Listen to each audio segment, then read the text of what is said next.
Sitting here with my good friend, Christina. Christina, how are you doing? I am so great. I'm super happy to be here with you, Sam. Thank you for inviting me to have this conversation with you. And thank you for wanting to do this. I am really excited to talk with you. You know, you and I met a few months ago, actually, journeying with ayahuasca. That's how we met. And one thing that, and you know this, but the listeners don't know this, so I'm going to say again, one thing that immediately caught my attention with you was going around the sharing circle and sacred ceremony. You said, what was that you said?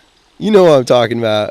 Oh, are we talking about feed two birds with one seed? That's it. That's it. So I kind of want to start with that because, you know, I grew up in and around Silicon Valley, and I actually moved to Santa Cruz, and just going down this spiritual path, you know, that took me aback. I grew up hunting, fishing, that type of stuff, right? And everyone says, kill two birds with one stone. Kill two birds with one stone. And here Christina says, feed two birds with one seed. And I was just blown away. Like, what is wrong with our culture and society that everyone's using an expression like kill two birds with one stone? Like, you never really think about how that's negative, but absolutely, it's not even negative. Like, that's dangerous, and that's death, and that's murder. You know, I don't want to say murder. That's a little extreme. It's horrible. Well, you know, the bird. Yeah. The bird would feel like it's murder. Well, we're not going to get in the whole thing of, like, you know, is hunting ethical? Well, if you eat the animal, it's ethical. We're not going to go down that path. All but right, fair. We're going to keep it just at the state of, like, the programming and conditioning of society, right? And the part where you don't even notice it, that it becomes so second nature to say things like this, right, without even really considering what it means and what it represents and what kind of energy it attracts.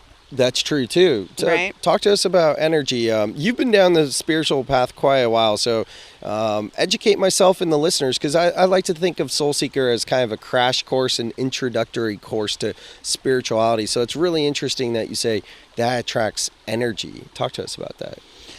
Well, I think, you know, anything that we say or do, how we show up in this world, how we show up in our life attracts energy and creates energy. And I think it's really important to be mindful about what we want to put out there and what we want to embrace and what we want to be a part of our reality. Because what's our reality? It's something that we create with every thought, with every word, with every deed, with every gesture.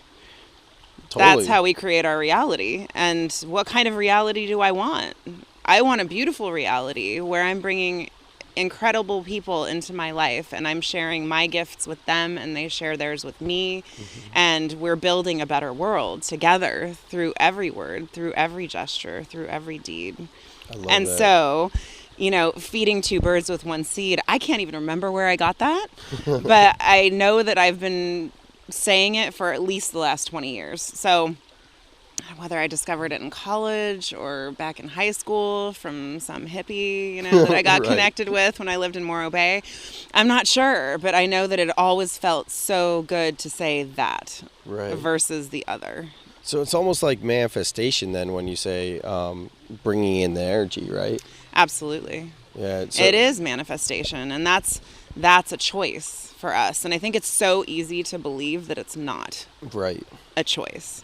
I think it's so easy to be in it doesn't feel easy, but this kind of default mode where mm-hmm. things happen to us. Like the victim, playing the victim? Yeah, absolutely. Yeah. Being aligned with our inner victim. And, oh, this happened to me today, or this happened to me, or this person said this. I can't even believe what this guy cut me off in traffic. And, right. you know, yeah, you can trip out on things like that and think that that's true, but I think there's a lot more empowerment in thinking, wow, how did I attract that into my life? What am I putting out there that brought that to me?